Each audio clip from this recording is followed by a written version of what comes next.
할렐루야. 2000여 년 전 예수님 앞에는 언제나 구름대처럼 많은 무리들이 몰려들었습니다. 예수님은 그 한 사람 한 사람 살펴보셨습니다. 하나같이 깊은 고뇌에 잠겨 있습니다. 염려 때문에 그러합니다. 이 몸을 위해서, 아니 목숨을 위해서 뭐 먹을까, 뭐 마실까, 그래 이 몸을 위해서 뭐 입을까. 그것은 지식 수준 상관이 없었습니다. 그것은 가정 형편이라든지 뭐 직업도 상관이 없었습니다. 또 인생관이 어떠하냐, 그것도 상관이 없습니다. 모든 사람들이 다 한결같이 그저 먹고 마시고 입는 문제, 이 단순히 뭐 의식주 문제만이 아닙니다. 우리가 사는 그 집도, 그리고 아이들 공부하는 문제도, 사회적인 활동도, 사업 경영하는 모든 일들 다 망라해서 먹고 마시고 입는 문제로 예수님은 응축해서 말씀을 해 놓으셨습니다. 오늘 우리는 어떠합니까? 적어도 21세기를 자랑스러운 대한민국에서 살아가고 있는 우리에게는 이런 기본적인 문제쯤이야 다 해결하고 언제든지 정복하고 극복하고 여기까지 왔고 앞으로도 살아갈 수 있을 거 아니겠습니까? 그러셨으면 얼마나 좋으시겠습니까? 그런데 이것은 인류의 역사가 시작한 이래 지금까지 예수님 오실 때도 그때까지 여전히 그러할 겁니다. 소련이라고 했던 연방 얼마나 무서웠습니까? 후르시 초프가 미국 대통령과 회담을 하면서 미국에 가서 한참 그냥 열변을 토하다 흥분하다 보니까 구두를 벗어가지고 그냥 책상을 그냥 꽝꽝 치면서 내가 이 미국을 공산주의로 만들어 놓겠다. 온 세계를 내가 공산화시키겠다. 그랬었습니다. 그리고 인공위성도 미국보다 먼저 쏘아 올렸습니다. 온 세계가 불안에 떨었었습니다. 그런데 왜 1990년대 말에, 아니 80년대 말 90년대 초에 그 붉은 깃발로 온 세계를 다 뒤덮겠다고 했는데 땅에 던져버리고 백기를 들었습니까? 먹고 마시고 입는 문제, 이 일상적인 경제 문제 때문에 그러했었습니다. 그 당시 저는 소련에 복음을 전할 수 있을 것인가 미국서 목회하면서 여러 목사님들과 함께 소련을 갔었습니다. 모스크바에 먼저 내렸습니다. 그리고 고려인들이 많다는 타시겐트, 그 다음에 저 동쪽 아시아 끝에 있는 그 알마타, 거기까지 갔었습니다. 그런데 그 강대한 나라가, 그 광대한 나라가, 뭐 우리 TV를 통해서도 라디오를 통해서 신문을 통해서도 다 보시지 않았습니까? 이 팔뚝 같은 그런 그 빵을 사다 이렇게 잘라서 먹고들 하는 나라인데 그 빵 한 덩이를 살려고 슈퍼 앞에 뭐 2시간, 3시간씩 줄을 서서 기다리다 그거 하나 겨우 사갔다고 하는 것. 제가 가서 그때 모스크바에 가서는 올림픽 기념 호텔에 머물렀었습니다. 아니 세계적인 소련이라는 나라의 자랑스러운 올림픽 기념 호텔이라는 호텔이 이 복도에 형광등이 껌뻑껌뻑하고 그 어떤 분들은 방에 들어갔다가 방에 물이 샌다고 화장실에서 그래서 나와서 바꿔달라고 하고 뭐 그 다음날 아침을 먹는데 보니까 뭐 먹겠냐고 물어보는 것도 없어요. 그릇 갖다 주는데 양은 그릇, 그런 거 포크라고 뭐 하고 나이프라고 하는 것도 다 그런 것들. 그리고 뭐 먹느냐고 묻지도 않고 그냥 숲 갖다 그냥 다 그냥 주고 물도 그냥 들큰한 물을 주고 그리고 모든 것도 음식도 다 똑같은 거 주고 그런 정도였었습니다. 그러다 보니까 결국은 공산주의 포기하고 백기를 들어버리고 말았습니다. 이 일은 미국도 다를 바 없습니다. 우리나라도 마찬가지입니다. 모든 국민들의 관심은 그 정치가 어디에서 우리 백성들의 마음에 흡족하게 만들어주느냐. 경제적인 문제입니다. 먹고 마시고 입는 문제입니다. 그러면 어떻게 이 문제를 해결할 수 있느냐. 제가 학생 때 뭐 중고등학교 다니고 청년 때는 그때 교회마다 그 토론회가 아주 활발했었습니다. 먹기 위해 사느냐 살기 위해 먹느냐, 그게 아주 주된 주제 중에 하나였습니다. 먹기 위해 사십니까? 살기 위해서들 먹으시면 잡수십니까? 말 잘하는 사람이 먹기 위해 산다고 하면 그 말이 맞는 것 같고 살기 위해서 먹는다고 하면 그 말이 맞는 것 같습니다. 어쨌든 먹고 사는 이 일상적인 모든 문제는 언제나 우리의 마음을 혼잡하게 만들어 놓습니다. 그저 그 문제에 위해서 그저 한평생 고민하며 뛰다가 보면 인생 나의 태양이 석양에 걸릴 쯤 되어서 뒤돌아보면서 야, 내가 먹고 마시고 입는 문제, 일상적인 경제 문제 때문에 내 아까운 한 인생을 다 허비해버렸구나. 이 덧없는 인생 이렇게 끝나다니 원통하다, 억울하다, 그럴 수밖에 없습니다. 그렇다면 어떻게 하면 이런 삶의 기본적인 문제를 해결할 수 있겠습니까? 극복할 수 있겠습니까? 그 비결이 과연 있을까요? 있습니다. 오늘 우리 구원의 주 되시는 예수님 하신 말씀, 너희가 뭐 먹을까, 뭐 마실까, 뭐 입을까 이거 걱정하지 말라. 이건 다 이방인들이 구하는 게다. 하늘 아버지께서는 너희에게 이 모든 것이 있어야 하는 거 다 아신다.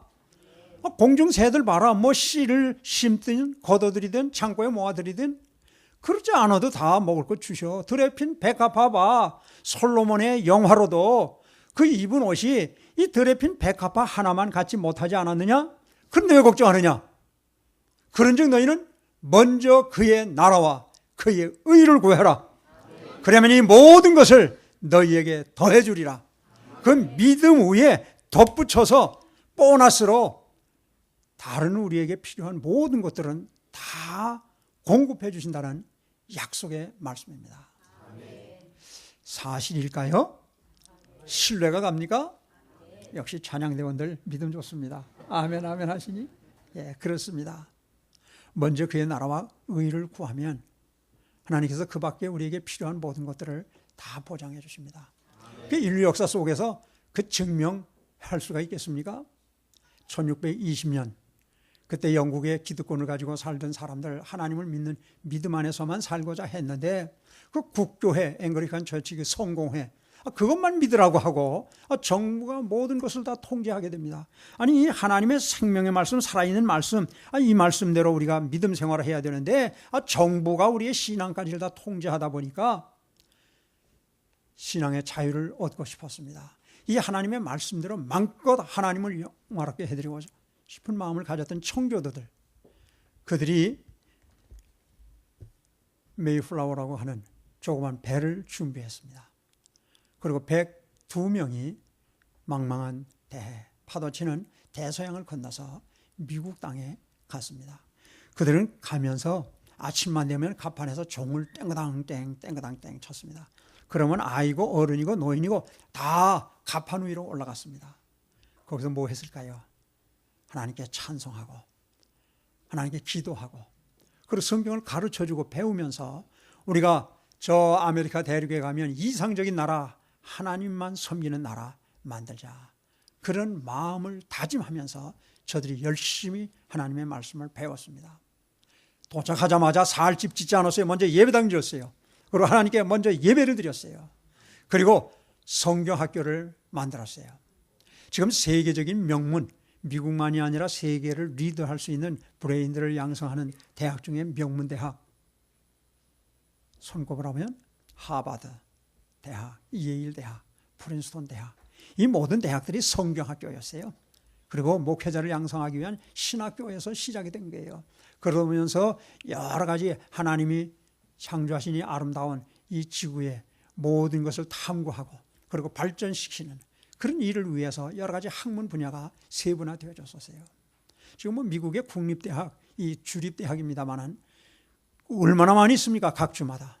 뭐 막대한 그런 그 정부의 예산을 투입해서 아주 최고 양질의 교육을 시켜서 좋은 지도자를 배출하고자 노력하고 있습니다. 그런데 그 사립대학인 그 옛날부터 세워진 하버드 대학, 예일 대학, 프린스턴 대학을 능가하지 못해요. 명문으로서 계속 존재해요. 그 모든 그 학교들 믿음으로 말씀 위에 세워진 학교들이에요. 그런데 그때의 저 구라파에서는 스페인 또 포르투갈 또 독일 프랑스에서 야 남미에 가면 황금이 쏟아진단다. 황금 하면서 모두 다 또 남미로 향해들 갔었습니다. 제가 그곳에 한번 영성훈련이 있어서 갔었고 여러 가지 또 세미나가 있어서 강사로도 가고 하면서 그 남미의 모습들을 봤습니다. 잘 살던 나라들이에요. 뭐 상파울로 브라질 가보면 뭐 미국 못지않는 뭐 도로가 정비되어져 있고 건물들이 우람하고 아주 발달된 그런 나라예요. 그런데 미국 사람들은 그때 당시에 못 받아도 1,000불, 뭐 아니면 1,500불, 2,000불, 3,000불, 4,000불 이렇게들 월급을 받는데 그 브라질에서는 100불만 주면 가서 일하겠는데 100불 주고 고용을 해주지를 않아요. 그러니까 젊은이들이 거리에서 거지 행세를 하고 있고 뭐 강도 뭐 그래서 마음 놓고 다닐 수가 없는, 아니 그들도 그곳에 가서요 교회를 얼마나 잘 지었는지 몰라요. 상파울로라고 하는 그 도시는 세인트 폴이에요. 성 바울 도시예요. 그리고 뭐 이렇게 다니면서 보니까 기차역이 세인트 폴이라고 이 상파울로라고 했어요. 즉 바울을 기념하는 그런 기차역이에요. 그리고 제가 갔던 그 교회는 봉해지로라고 하는 이름을 가져서 그 마을 이름이 그렇고 교회도 그 마을 이름을 따서 봉해지로 교회예요.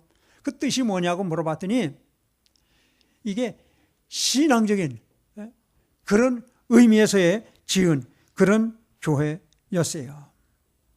은혜의 마을, 그런 뜻을 가진 이름으로 마을을 짓고 예배당 이름을 은혜의 마을 교회다. 그래서 봉해지로 교회 그렇게 붙였었어요.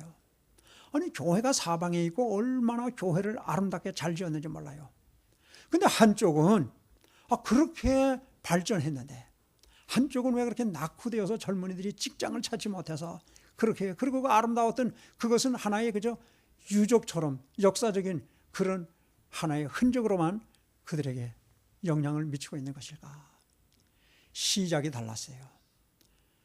북미로 갔던 청교도들은 먼저 그의 나라와 의를 구하는데 전력을 기울이면서 하나님 섬기는데 최선을 다했어요. 근데 난민은 황금이 먼저였어요. 황금, 그것 찾으러 그곳에 갔어요. 그러면서 예수도 믿어야 되니까, 교회도 지어야 되니까, 그리고 이 도시도 건설을 해야 되니까 열심히 했던 거예요. 그 목적, 근본이 달랐던 거예요. 그리고 삶의 질이 달랐던 거예요. 먼저 그의 나라와 의를 구하는 믿음 생활에 전력을 다했던 그 나라에는 하나님이 세계적인 강대한 나라, 북의 나라로 만들어 주셨어요. 근데 예수는 믿기는 했는데 그저 구색맞춤으로 뭐 종교도 있어야지, 공부도 아이들 시켜야지, 사업 뭐 직장도 있어야지, 뭐 사업도 경영해야지, 뭐 황금 그냥 막 걷어들여야지, 그저 그 먹고 마시고 있는 문제에 집착하면서 그 일을 위해 최선을 다하면서 거기 저 교회도 있어야지, 신앙생활도 해야지. 그러니까 먼저 이쪽이 물질적인 것, 세속적인 것, 한쪽은 거룩한 것, 오직 그의 나라, 그의 의를 구하는 데만 최선을 다할 때 하나님은 그 나라 축복해 주셨어요. 그러면 예수만 잘 믿으면 되느냐? 주여 주여 하고 그냥 와서 그냥 철회만 하고, 교회일이라고 하면 직장일도 그냥 사업도 문 닫아 걸어 잠궈놓고 그저 교회만 와서 살면 되느냐? 아니에요. 지혜로워야 돼요. 여기 마지막 절에 보면 그러므로 내일 일을 위하여 염려하지 말라. 내일 일은 내일이 염려할 것이요 한날 괴로움은 그날로 족하니라. 이 말씀의 뜻이 뭔가 같아요. 우리는 먼저 그의 나라와 그의 의를 구하라. 그러면 이 모든 건 너에게 더해 주신다고 해놓고는 이 마지막 결론은요, 이게 본론하고요 결론하고 맞지가 않아요. 뭐 내일 일 염려하지 말라, 내일이 다 문제를 해결할 거다, 한날 괴로움이 족하다. 믿음 생활 잘하면서 한날 괴로움이 족하다는 말이 무슨 말이에요? 하나님께서 내 삶을 보장하시고 축복해 주신다고 그저 광신자처럼 주여 주여만 하고서 교회만 와서 사는 것이 아니에요. 학생들은 학업에 전념을 다해야 돼요. 주부는 가정의 일을, 직장인은 직장을 위해서, 사업가는 사업을 위해서, 공무원들은 국가를 위해서, 군인은 국방을 지키는 일을 위해, 정부는 백성들이 편안히 살 수 있도록 위해서 자기의 일에 최선을 다해서 한날 괴로움이 그 최선을 다해 저녁에 들어놓기만 하면 그냥 금세 그냥 골아 떨어질 정도로 최선을 다해야 된다는 거예요. 우리의 모든 일을 최선을 다하되 그 중심이 뭐냐? 먼저 해야 될 게 뭐냐? 삶의 우선순위가 뭐냐?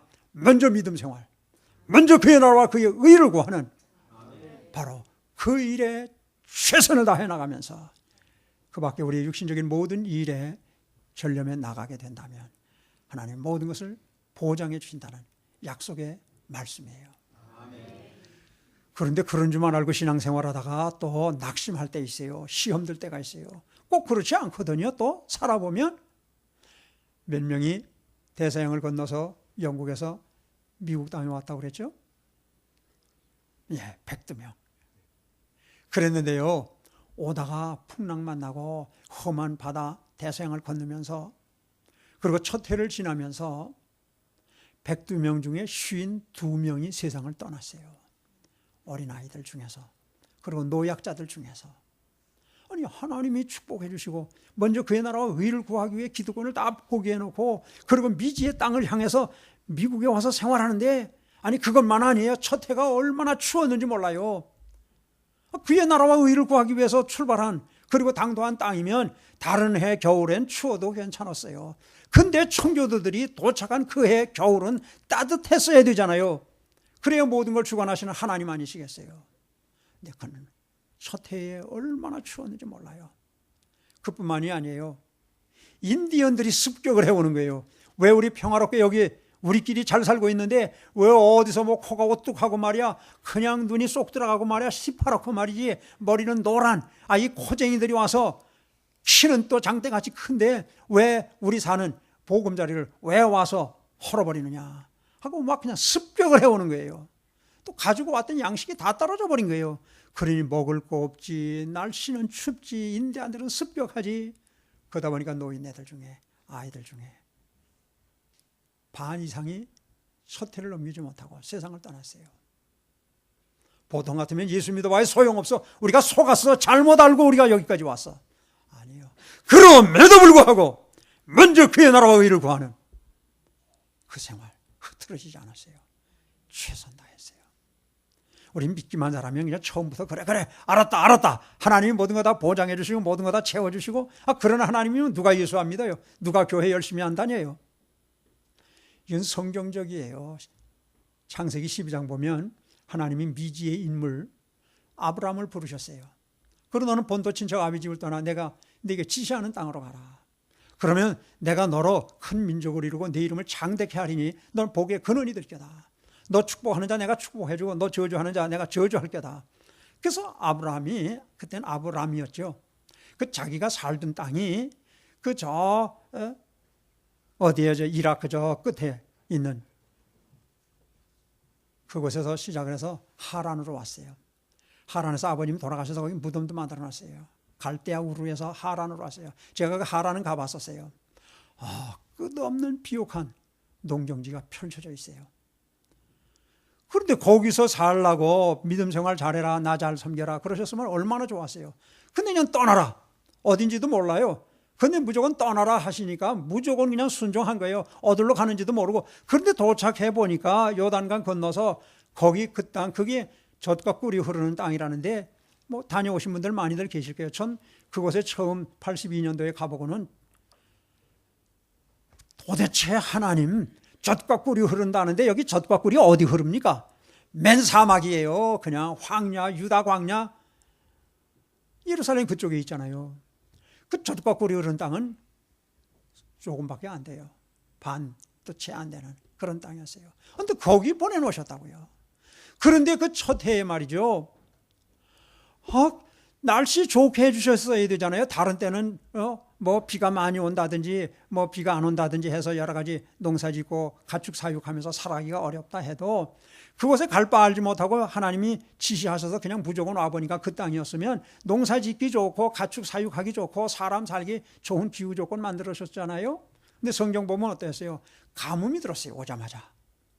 그러니까 가축을 먹이고 식구들과 함께 하루 세 끼 해결하는 일이 어려웠어요. 그러다 보니까 어떠했어요?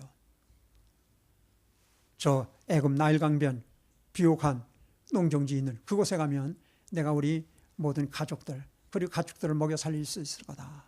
그래서 그 먼 그 애굽을 향해서 갔었어요. 근데 그것뿐이에요?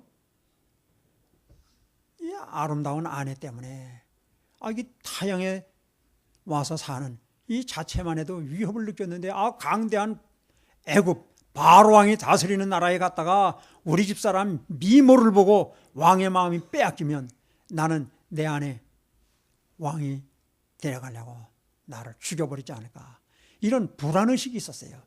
그래서 그 부인 보고 뭐라고 그래요? 여보, 만약에 애굽에 갔다가 당신 누구냐 그러면 내 여동생이라고 그러죠. 난 오라버니라고 그래. 그렇게 입을 맞췄잖아요.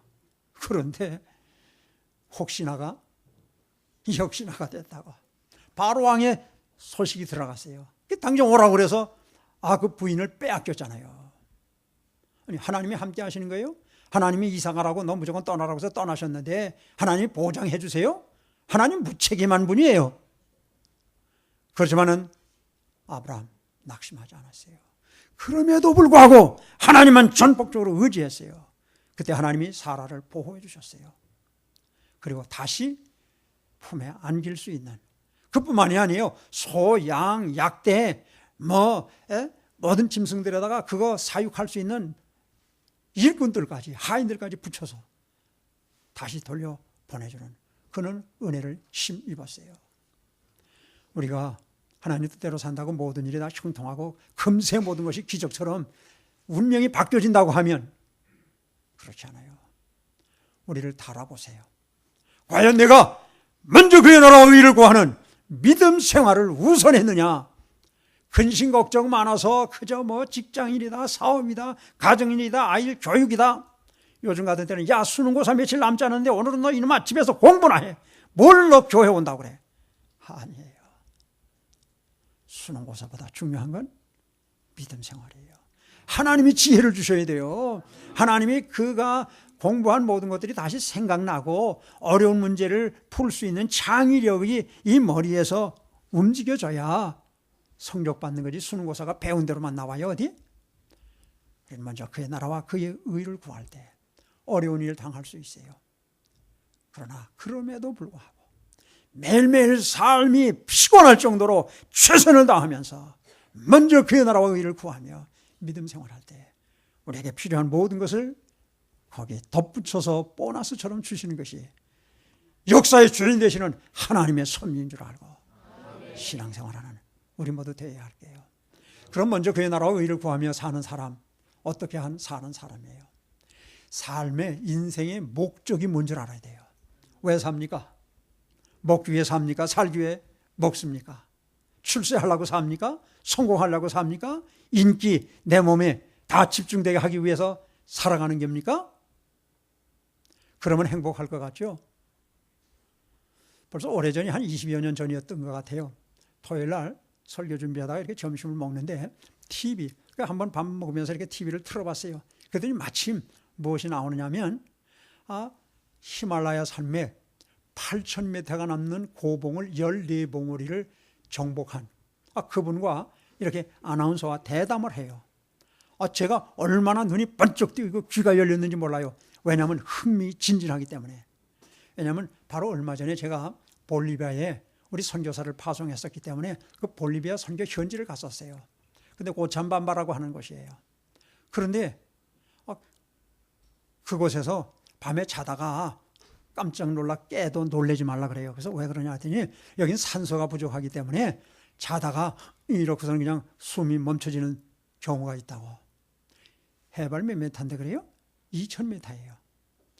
그런데 이제 라파스라고 하는 수도, 그 볼리비아의 수도, 거기 또 선교하는 선교사들이 있어서 거기 좀 같이 좀 가자고 그래서 거기까지 이제 비행기를 타고 가서 내렸어요. 그런데요, 비행장에서 내려서 이렇게 공항 청소로 들어오는데요, 걸음이요. 아니 왜 이러지? 도대체 내가 내 발걸음을 띄고 걷는 것 같지 않아요. 그때 순간적으로 무중력 상태가 이런가 보다, 그런 생각이 들더라고요. 근데 거기서 그 공항의 직원이 요만한 알약 2개를 줘요. 이게 뭐냐고 그랬더니 이게 산소 결핍증 이거 극복할 수 있는 보조제라고 그러는 거예요. 그래서 그 2개를 먹었어요. 그러면 이제는 괜찮으려니 했는데 소용이 없어요. 선교지 다니는데요. 이거 도대체 인공위성을 타고 이게 저 달나라를 가다 보면 그 속이 무중력 상태에서 사람이 들뜨고 그러잖아요. 이와 유사하겠구나. 얼마나 고통스러웠을까. 그런데 이렇게 가다 띠띠까까 그 호수라고 하는 큰 호수가 있어요. 그 불란서 사람이 와서 거기서 뭐 송어를 기른다고 그래요. 그 송어를 가서 회도 먹고 뭐 그것도 또 찌개도 끓여서 먹자. 그 거길 가자고 선교사가 그래요. 그 거기 차를 타고서 이제 거기까지 갔어요. 내려서요 저 밑에 골짜기로 내려갔어요. 얼마나 힘이 드는지 몰라. 그런데 여기 앉아서 우리 점심 먹자고. 그러고 이제 거기 양어하는 그분에게 이제 점심 이렇게 회도 주고 뭐 찌개도 끓여달라고 하고 그랬어요. 근데 거기 앉아서 밥을 먹으면 좋은데 저쪽으로 건너갑시다. 저쪽 가서 먹읍시다 하는데 여기 앉아 먹지 저길 또 힘들게 어떻게 저쪽으로 가? 제가 그랬었어요. 그랬는데 거기가 해발 한 3,000m밖에 안 돼요. 거기 뭐 산 위에 올라가 봐야 4,000m도 안 돼요 해발. 근데 지금 그 사람은 몇 메타 이상? 8,000m 이상이에요. 그걸 14봉우리를 점령을 했다는 거예요. 그런데 그분이 인터뷰를 한다니 얼마나 흥미진진해요. 그랬더니 아나운서가 물어봐요. 그 8,000m 고봉을 정복했을 그때 기분이 어떠셨습니까? 무슨 생각이 드셨습니까? 저는 그분 입을 주시겠어요. 야, 그래도 생명을 내놓고 8,000m 고봉을 14봉우리를 정복한 분 저 입에서 내가 생각지 못했던 멋있는 이야기가 아주 진리 같은 말이 나오려니 했는데 하는 말이 가만히 멈칫거리더니 허탈하죠. 참 전 절망했어요. 그걸 그래서 생명을 내놓고 14봉우리를 정복했다는 거예요. 허탈하기 위해서. 그랬더니 또 물어봐요. 아니 허탈하신데 왜 거기 생명을 내놓으시고 앞으로도 8,000m 넘는 히말라야 고봉 3봉우리를 더 정복하려고 그러십니까? 그러면서 정말 다시 또 제가 귀가 번쩍해가지고 이번에는 뭐라고 저 양반이 말을 할까? 근데 뭐라고 하는지 알아요? 또 머뭇거리더니 하는 말이 인간 체력 한계 상황과 싸움이죠. 인간 체력 한계 상황과 싸움이래요. 그거 하러 가는 거래요. 아니 그게 무슨 의미가 있어요? 난 그분을 폄하하는 거 절대 아니에요. 예. 인간 체력 한계 상황 그거와 싸움을 위해서 목숨을 내놓고 그 얼마나 많은 사람들이 우리나라 유명한 산악인들도 거기 어디에 묻혔는지도 모르는 눈 속에 파묻혀들 있잖아요. 근데 생명들을 걸고 거기들 올라간다고. 왜 험난한 인생 그 어렸을 때는 공부에 젊었을 때는 직장일과 사업을 위해서 왜 열심히 살면서 허탈하기 위해서 인간 체력 한계 상황과 한번 좀 맞붙어보고 싶어서 그 인생 다 살았을 때 얼마나 보람 있다고 고백할 수 있을까요? 너도 이 다음에 히말라야 8,000m 고봉에 올라가서 나처럼 허탈 좀 느껴봐라. 다른 사람들 보고도 여러분들 인간 체력 한계 상황이 어디까지 이를 때 체험할 수 있는지 한번 히말라야 산 위에 올라가 보기 바랍니다. 아니에요. 조수민 씨도 세계적인 소프라노 가수 아니에요? 그분이 그런 말을 한 걸 제가 이렇게 기사를 봤어요. 인터뷰를 했는데 박수갈채를 받으면서 세계적인 무대에서 노래하고 내려와 호텔에 들어와 화장을 지으면 허탈이 밀려오는데 견딜 수가 없어요. 아니 조수미쯤 되어지는 세계적인 가수가 된다고 하면 호텔에 와서 화장을 지으면서도 싱글벙글하면서 말이죠. 좋아서 어쩔 줄 몰라야 되지 않겠어요? 그런데 허전해서 견딜 수가 없다고 그래요. 나를 위해, 내 이름을 내기 위해, 내 기록을 세우기 위해 아무리 최고 정성에 올라간다 하도 우리 인간은 허탈할 수밖에 없어요. 허전할 수밖에 없어요. 그러나 하나님의 영광을 위해 살아간다고 하면 먼저 그의 나라와 의를 구하며 하나님을 기쁘시게 한다고 하면 우리는 병들어 일생 살아도 가난하게 살아도 남들이 안 알아줘도 마음에 기쁨이 있어요. 평안이 있을 수 있어요. 너희 몸은 너희가 하나님께로부터 받은 바 너희 가운데 계신 성령의 전인 줄 알지 못하느냐. 우리는 뭐 성령 달라고 기도 아니에요. 예수 그리스도를 구주로 영접하는 그 순간 성령님은 내 안에 자리 잡고 계신 거예요. 성령으로 아니하고서는 너희가 예수를 그리스도라 고백할 수 없다고 하나님 말씀하시지 않으셨어요? 우리 안에 성령이 이미 내재해 계신 거예요. 그러니까 너희 몸은 너희 안에 계신 성령의 전인 줄 알지 못하느냐. 그런즉 너희 몸으로 하나님께 영광을 돌리게 하라. 우리는 오직 하나님께 영광 돌려드리는데 우리 삶의 목적, 목표가 있어야 돼요. 그래서 하나님의 영광 드러내기 위해서 아이들 공부 잘해야 되는 거예요. 교회 안 다니는 아이들도 대학에 척척 붙는데 교회 가서 열심히 신앙생활을 한다는데 학교도 떨어져서 말이야 맨날 찔찔거리고 말이야 울긴 하고 있고 뭐 사업도 안 된다 뭐 직장에서도 말이야 해고됐다고 그 다음에 말이야 그냥 목이 그냥 코가 석자가 빠져가지고서 찡찡거리고 살아간다면 그 예수 믿어 뭐해요? 저 믿는 저나 내나 오히려 내가 낫지 그러지. 아니에요. 그렇다 할지라도 그 역경 속에서도 하나님의 영광을 위해 살아간다고 하면 거기 인생의 의미가 있는 거예요. 너 건강해야만 하나님 영광 드러내는 거 아니에요. 건강이 나쁘면 나쁜 대로 하나님 기쁘시게 하기 위해 우리는 살아가는 거예요. 자식이 뭐 출세하고 공부 잘해야만 부모들이 사랑하고 해요? 뭐 자식 뭐 이용하려고 덕 보려고 자식 낳아 기르는 부모 있어요? 내 자식이니까 무조건 사랑스러운 거예요. 하나님 그런 거예요. 우리는 하나님 앞에서 내 삶의 환경이 어떠하든지 하나님을 기쁘시게 해드리는 일, 하나님의 영광을 드러내기 위해 나 같은 죄인을 죄에서 구원하시기 위해 하나님의 자녀 삼아주시기 위해 영원한 하나님 나라의 하나님과 함께 살기 위해 하나밖에 없는 아들 예수님을 인간의 몸을 입혀 이 땅에 보내주셨어요. 그리고 이 땅에 불쌍한 사람들, 소외받은 사람들을 위해 평생 사셨어요. 고난당하셨어요. 마지막에는 십자가에 그 못이 양발과 양팔과 발에 박혀 그 살이 찢어지면서 붉은 피를 다 쏟고 죽기까지 하셨어요. 그러나 약속대로 사흘 만에 다시 살아나셔서 하나님 나라에 올라가셔서 지금 로마서 8장에 보면 성령님도 말할 수 없는 탄식으로 빌바를 알지 못하는 우리를 위해 기도해 주신다고 했는데 예수님께서도 하나님 보호자 우편에서 우리를 위해 기도해 주고 계세요. 그리고 이제 이 땅의 역사가 끝나는 날, 역사의 막을 내리는 날 만왕의 왕 만주의 주로 이 땅에 재림하세요. 믿지 않는 자들에게는 심판의 주로 오세요. 그들마다 지옥불로 떨어뜨려 보낼 거예요. 그러나 우리에게는 생명의 면류관, 금면류관을 주시고 이 땅에 다시 오실 그 주님을 믿는 자마다 구원에 이른 자예요. 그보다 더 큰 축복 없어요. 그보다 더 고귀한 값진 일은 세상에 없어요. 구원을 받았다는 것, 천국에 가서 먼저 가신 신앙의 선조들, 그리고 부모님들, 그리고 우리 형제들, 우리 성도들 함께 모여 주님을 찬양하며 영원한 영광 가운데 거할 터인데 이보다 더 큰 축복이 세상에 어디 있어요. 이 사실을 생각하면 이 땅의 삶이 비록 어렵고 벅차고 힘들다 할지라도 우리 마음에 기쁨이 세상이 주지 않는 평안을 너에게 끼치노니 곧 내가 주는 평안, 세상이 주는 것과 같지 아니라 너희는 마음에 근심하지도 말고 두려워하지도 말아라. 우리는 마음속에 기쁨과 감정이 넘쳐요. 왜 병이 나는 줄 압니까? 일반적으로요, 기분이 우울하고 낙심하고 낙담하다 보면 몸의 면역력이 다 떨어져 버려요. 그래서 이 병균들이 우리 몸을 쳐들어와서 다 정복해요. 아니, 우리 몸에는 의사 선생님들 말씀 들어보면 하루에 300개에서 400개의 암세포가 저절로 돋아난다고 그래요. 근데 우리가 암에 안 걸리는 이유는 우리의 이 건강 상태가, 건강한 세포가 그걸 이기기 때문이에요. 근데 우리가 침울하고 낙심하고 낙담하고 눈물이나 찔찔 흘리고 이렇게 살아가다 보면 그 하루에 300~400개 밖에는 안 돋아나는 그 암세포가 이 다른 세포를 다 잡아먹는 거예요. 그래서 우리 몸에 결정적인 한 부분이 망가지다 보면 다른 데 전이까지 되져서 암으로 세상 떠나든지 다른 병으로 우리가 세상 떠나요.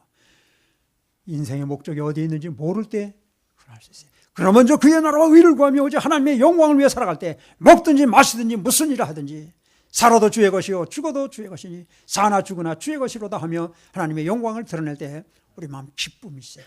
웬만한 병은 다 면역력 가지고 다 물리쳐버릴 수가 있어요.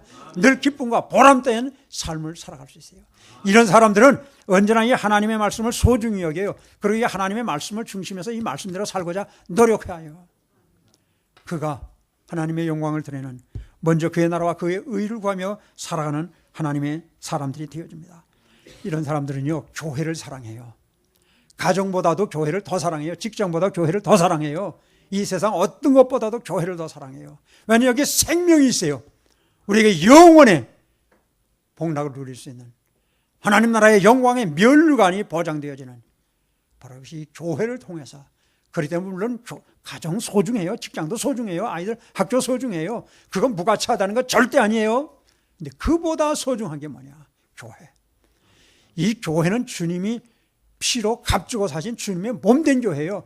하나님이 자기 피로 사신 교회다. 사도 바울이 사도행전 20장 28절에 보면 에베소 교회 장로님들에게 에베소 교회를 당부하시면서 하신 말씀 중에 하나님이 자기 피로 사신 교회라고 그랬어요. 예수님이 성자 하나님 아니세요? 성부 하나님, 성령 하나님.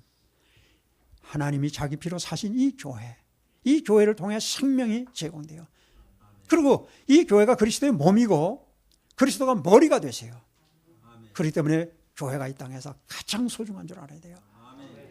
사이프리안이라고 하는 초대교회의 교부, 이 12제자의 대를 이어서 교회를 지켜온 복음을 전했던 그런 지금으로 하는 목회자죠. 사이프리안이라고 하는 분이 있어요. 그분이 뭐라고 말했냐면 이런 말했어요. 당신이 교회를 어머니로 받들지 아니한다면 당신은 하나님을 아버지로 모실 수가 없습니다.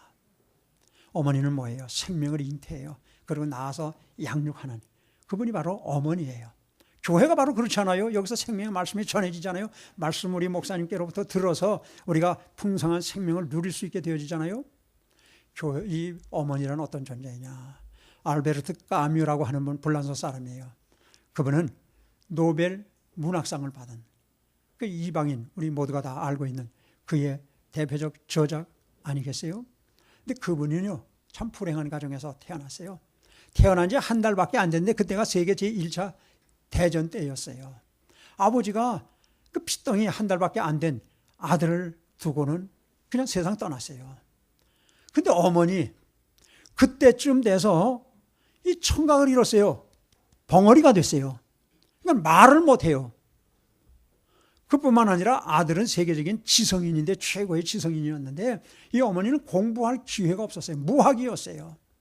그러니까 노동으로 이 남편이 두고 간 피덩이 이 아들 까뮤를 공부를 시키려고 그래서 저 알제리아, 저 아프리카에 있는 그곳에 가서 알제리아에 가서 가정부 역할을 했어요. 식모를 했어요. 그리고 아들을 기른 거예요. 그러니 그 환경 속에서 이 아들이 제대로 자랄 수가 있었겠어요? 말도 못하니 말도 못 가르쳐줘. 뭐라고 이야기해도 듣지도 못했어. 그런데요, 이 알베르트 까뮤가 뭐라고 어머니를 이야기했는지 아세요? 만약 어머님의 눈동자가 없었다면 나는 아무것도 하지 못했을 겁니다. 어머니의 사랑의 눈동자가 항상 나를 지켜주었고 나에게 용기와 그리고 소망을 주었노라. 어머니 때문에 내가 오늘 세계적인 지성인으로서 노벨 문학상을 받을 만한 위치에 이르렀다고. 객관적으로 보면 말도 못해. 배운 것도 없어. 식모살이나 해. 듣지도 못해. 남의 집 식모살이나 해. 그런 어머니 못해서 무슨 용이 나요? 아니에요. 어머니라는 그 자체 사랑의 눈빛 그것이 아들을 언제나 지켜줬고 용기를 줬고 소망을 줬고 힘있게 살도록 만들었어요. 이 교회가 그런 거예요. 비교하는 거 아니에요. 부모님 뭐 출신 배경, 뭐 혈통, 학력, 뭐 얼짱이냐 몸짱이냐 그래야 어머니로서의 가치가 있는 거예요. 아니에요. 배웠느냐 못 배웠느냐 상관이 없어요. 뭐 부잣집에서 시집을 왔느냐 아니냐 그것도 상관도 없는 거예요. 어머니라는 그 자체로서 교회가 바로 그런 거예요. 다양한 어머니가 계시듯 다양한 교회가 있어요. 이 명성 비전교회 얼마나 훌륭한 교회예요. 역사 있는 교회지. 또 이양재 목사님 미남이에요. 나도 저만큼만 생겼으면 얼마나 좋았을까. 그리고 이제는 하나님께서 세계적으로 귀하게 쓰시는 우리 명성교회 김사만 목사님을 목회를 도와드리면서 그곳에서 목회를 배운 그래서 그 이름도 명성 그리고 비전을 가진 교회로 세워졌고 또 이 좋은 예배당 새로 이렇게 리모델링도 하셔서 이렇게 아름답고 환한 곳에서 예배를 드릴 수 있으니 얼마나 좋아요. 그리고 다음 주일 이틀을 구워서 한우 국밥으로 뭐 이 지역 주민 500명을 대접하겠다니 우리 목사님 가슴도 커. 얼마나 좋은 일이에요. 이렇게 좋은 교회, 좋은 목사님, 좋은 장로님들 계시고 좋은 교인들 계시고 찬양대도 얼마나 은혜로운 찬양 널리 알리셔서 많은 분들 오셔서 먼저 그의 나라와 의를 구하며 하나님의 영광만 드러내는 이 어머니 교회, 사랑하는 많은 사람들을 모시고 와서 언제든지 행복하고 목사님의 비전을 따라서 온 교회가 하나 되어 우리 명성 비전교회가 크게 부흥발전함으로 이 지역만이 아니에요. 이 나라 머지않아 통일될 거예요. 저 북한까지, 아니 세계를 다 복음하는 일에 쓰임받는 귀한 교회 되기를 주의 이름으로 축원합니다. 축원합니다.